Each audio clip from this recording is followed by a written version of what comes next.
다시 좀 더 기술적인 내용으로 봐서 4차 산업혁명을 우리 4차 산업혁명의 DNA 이런 얘기를 합니다.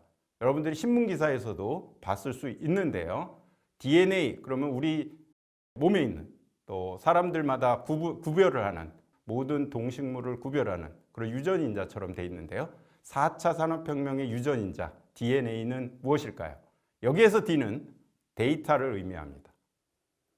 데이터는 곧 현실에서의 자원이 되겠습니다. 즉 4차 산업혁명 시대의 가스, 오일이 되겠습니다. DNA의 N은 네트워크가 되겠습니다. 즉 산업의 기반이 되는 인프라가 되겠습니다.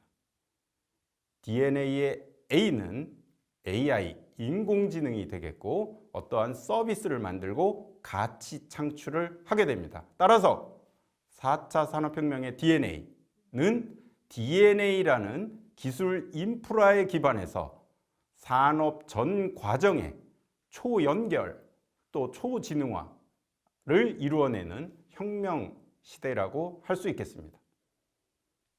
4차 산업혁명을 어떤 분은 이렇게 재밌게도 표현합니다. I am ABC. 여기서 I는 IoT, 즉 사물 인터넷을 의미하고요. M은 모바일, 또 A는 인공지능, B는 빅데이터, C는 클라우드. 이렇게 5가지의 기술이 4차 산업혁명을 이루는 밑바탕의 기술이 된다. 이렇게 얘기하기도 합니다. 모바일 기기의 대중화와 IoT, 사물 인터넷의 기기들이 데이터를 폭발적으로 증가시켰습니다. 여러분들이 지금 사용하는 스마트폰에서도 엄청난 데이터들이 만들어지겠죠. 그 결과 빅데이터가 만들어지고 이 빅데이터를 보관하기 위해서 클라우드 기술이 사용되게 됩니다. 그리고 이러한 빅데이터는 인공지능, AI의 양질의 학습 데이터를 제공하고 빅데이터로부터 잘 훈련된 인공지능은 이제 반대로 빅데이터를 처리하고 분석하는 로직을 제공해서 빅데이터 처리 속도와 활용도까지 높이고 있습니다. 이러한 결과 디지털 트랜스포메이션, DT는 더욱 가속화되고 있는데요. 이러한 순환 구조를 우리가 디지털 트랜스포메이션 사이클 이렇게 부르기도 합니다. 이러한 DT 사이클에 사용된 핵심 기술의 머리자를 따서 IMABC라고 하는 사람이 있습니다. 다른 또 하나의 용어로 또 ICBM이라는 말도 씁니다. ICBM은 원래 대륙간 탄도미사일, 그래서 엄청난 무기죠.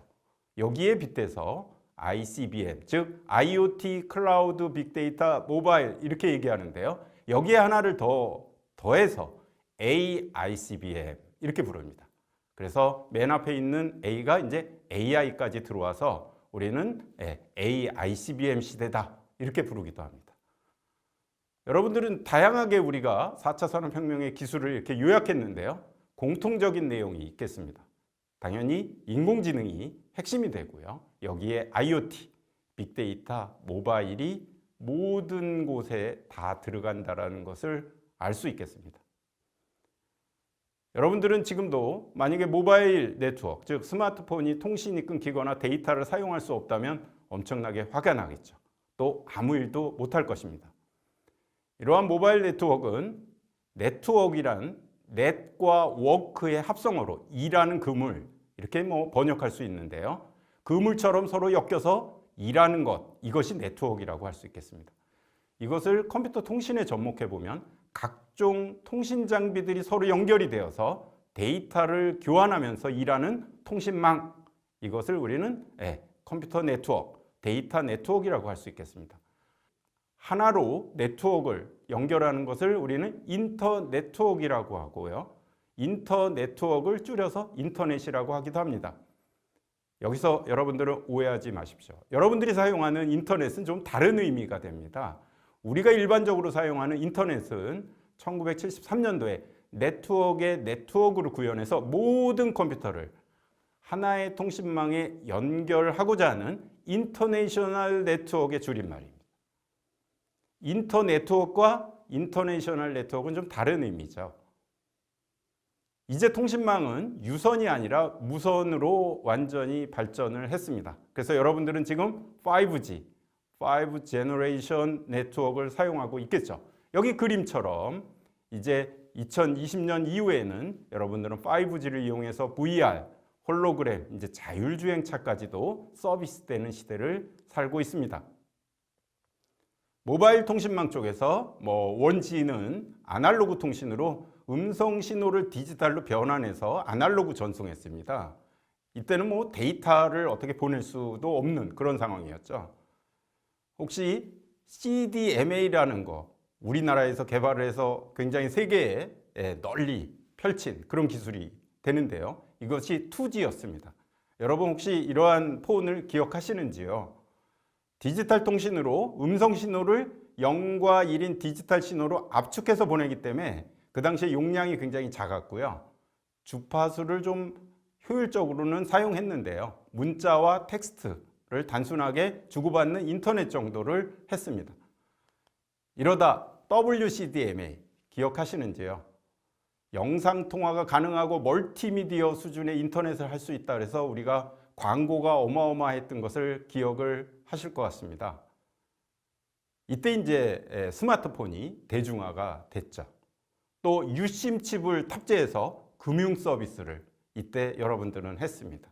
지금은 너무나 당연한 것들이 그 당시에 어마어마한 기술의 변화 또 생활의 변화가 있었습니다. 이제 4G 즉 LTE라고 하는데요. 이제 고화질의 비디오 파일을 다운로드 받고 빠른 속도의 어떤 3D 액션 게임을 플레이하고요. 음악 또는 가상현실, VR 또는 기타 다양한 서비스를 스트리밍으로 우리가 하고 있습니다. 이제는 5G죠. 5G를 여러 가지로 쓰는데요. VR, AR, 메타버스, 홀로그램, 자율주행차 이렇게 하는데요. 여기서 한 가지만 간단히 5G가 왜 필요한지를 설명해 보도록 하겠습니다. 5G를 자율주행차 같은 데는 5G가 없다면 사용할 수가 없을 것입니다. 왜냐하면 자율주행차일 경우에 만약에 여러분들이 차가 시속 100km로 달린다고 가정할 경우에 1초에 움직이는 거리가 27m입니다. 근데 만약에 앞에 장애물을 인식했어요. 여러분들이 제동을 거는데요. 제동을 신호를 우리가 하는데 지연 시간이 LTE라면 0.81에서 1.35ms입니다. LTE라면 0.15에서 1.35m를 더 가서 제동을 걸게 되죠. 근데 5G 같은 경우는 2.7cm만 진행한 후에 제동을 걸게 됩니다. 그러면 사고의 위험에 전혀 다른 대처 방법이 되겠습니다. 다음으로 이제 인공지능인데요. 인공지능은 인공과 지능이 합쳐진 말입니다. 그래서 인공적으로 만들어진 지능을 우리는 인공지능이라고 하고요. 인공지능에 대응되는 말이 우리 사람이나 생물들이 갖고 있는 지능을 우리는 대응되는 말로 자연지능 이렇게 부르기도 합니다. 인공지능은 기계에 인간적인 지능의 특징을 부여해서 인간처럼 어떤 문제를 해결해 보자. 이것이 인공지능이 되겠습니다. 따라서 인공지능은 어떤 사람이 일을 하는 곳, 즉 사람의 지능이 필요한 모든 곳에 활용이 될 것입니다. 초기 인공지능은 사람이 정한 어떤 규칙을 수행하는 데 초점을 맞췄거든요. 지금의 인공지능은 데이터를 기반으로 해서 학습을 합니다. 여기서 학습은 공부하는 거예요. 그래서 컴퓨터가 스스로 공부를 하고요. 그러한 데이터로부터 어떤 규칙을 찾아서 앞으로 일어날 일을 예측하거나 또는 이미지나 소리 등 많은 것들을 분류하고 자기가 판별해 낼 수 있습니다. 인공지능은 이렇게 사람이 하는 말하고 듣고 쓰고 보고 계산하고 인식하고 생각하고 창작하고 우리가 하는 그런 모든 일들을 이제는 계산 또는 처리 이거는 원래 컴퓨터가 잘했죠. 그거 외에 음성인식, 컴퓨터 비전, 이미지 인식 이제 말을 하는 자연어 처리까지의 기술로 사람이 하고 있는 그러한 것들을 전부 다 인공지능이 하는 그런 시대라고 보면 되겠습니다. 인공지능은 그 안에 머신러닝이라는 기술이 있고 머신러닝은 다시 딥러닝이라는 기술을 안고 있고 요즘은 딥러닝 시대가 되겠습니다. 이러한 기술들은 차후에 또 알아보도록 하겠습니다. 지금까지 산업혁명의 과정과 4차 산업혁명의 핵심적인 그런 기술, 또 DNA, 데이터 네트워크 AI, 또 IMABC, 또 ICBM 이러한 여러 가지 4차 산업혁명의 핵심적인 용어들을 알아보고 기술들에 대해서 살펴보았습니다. 이것으로 강의를 마치도록 하겠습니다.